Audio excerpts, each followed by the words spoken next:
The deadliest aviation accident in history didn't happen in the sky. It happened on the ground, in the fog-shrouded hills of the Canary Islands. 2 Boeing 747s, 1 small runway, and a perfect storm of miscommunication, ego, and chance. This is the Tenerife airport disaster, a forgotten tragedy where 583 people lost their lives without ever leaving the runway.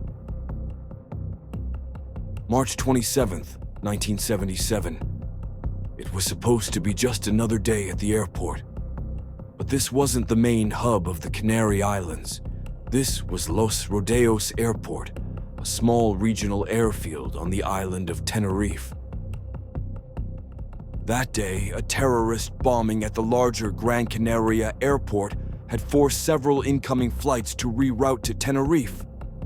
Among them, 2 jumbo jets, KLM Flight 4805, outbound from Amsterdam, and Pan Am Flight 1736, inbound from Los Angeles. Both were fully loaded. Passengers and crew, families, businessmen, honeymooners. All grounded for hours, frustrated, tired, but safe. KLM Captain Jacob Veldhuisen van Zanten was one of the airline's most senior pilots. His face had even been used in KLM advertisements. The Pan Am crew, led by Captain Victor Grubbs, was also experienced, but unfamiliar with this small, foggy airport. The airport wasn't built to handle jumbo jets. The taxiways were narrow, the terminals crowded. As the day wore on, fog began to roll in, thick and blinding. Visibility was minimal. At 5 p.m., both the KLM and Pan Am flights were finally cleared to prepare for departure. But with no room on the taxiway, planes were told to use the runway itself to taxi.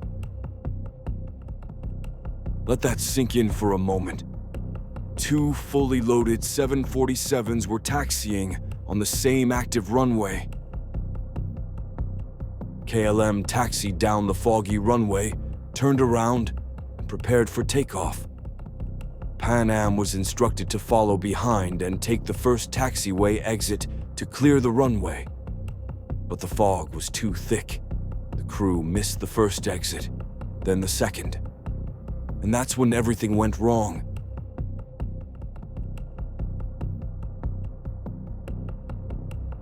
The KLM captain, eager to depart and beat impending duty limits, thought he'd received takeoff clearance.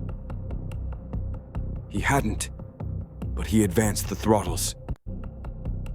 The Pan Am jet was still on the runway, directly ahead, but invisible in the fog. Pan Am radioed in saying, "We're still taxiing down the runway." Controllers responded in garbled, unclear language. One said okay, another said stand by. No one knew what was happening. And then it was too late. At 160 miles per hour, KLM 4805 struck the Pan Am jet. The lower fuselage was torn open. Explosions lit up the runway. Jet fuel ignited. Screams erupted from both aircraft. In seconds, 583 souls were caught in an inferno. Only 61 people survived, those seated in the forward section of the Pan Am plane, who escaped through holes in the fuselage and sprinted into the burning fog.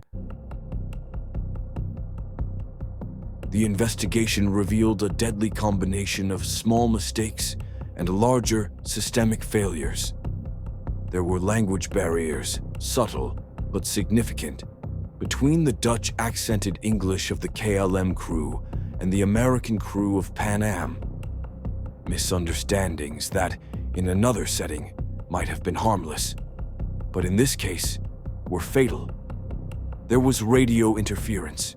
Crucial transmissions were cut off or overlapped, leaving both crews in the dark at exactly the wrong moment. There was the fog, thick, disorienting, relentless, making it nearly impossible to see even a few feet ahead.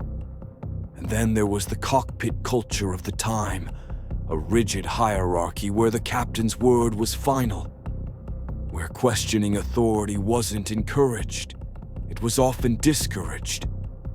And that silence cost lives. This disaster became a turning point because the industry knew things had to change. In its wake came crew resource management, a new approach where teamwork and communication were just as important as flight hours. Runway procedures were overhauled, radio phraseology was standardized. The phrase, "takeoff cleared," became sacred, never to be spoken until all other instructions were complete. But for 583 people, it was too late. Mothers, fathers, children, tourists, lost, not to mechanical failure, but to a chain of human missteps.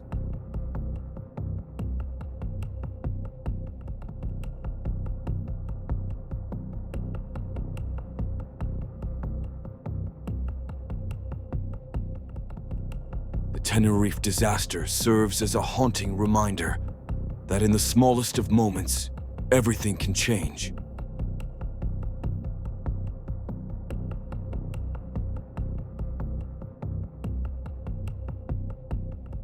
If you found this story interesting, then please like and subscribe.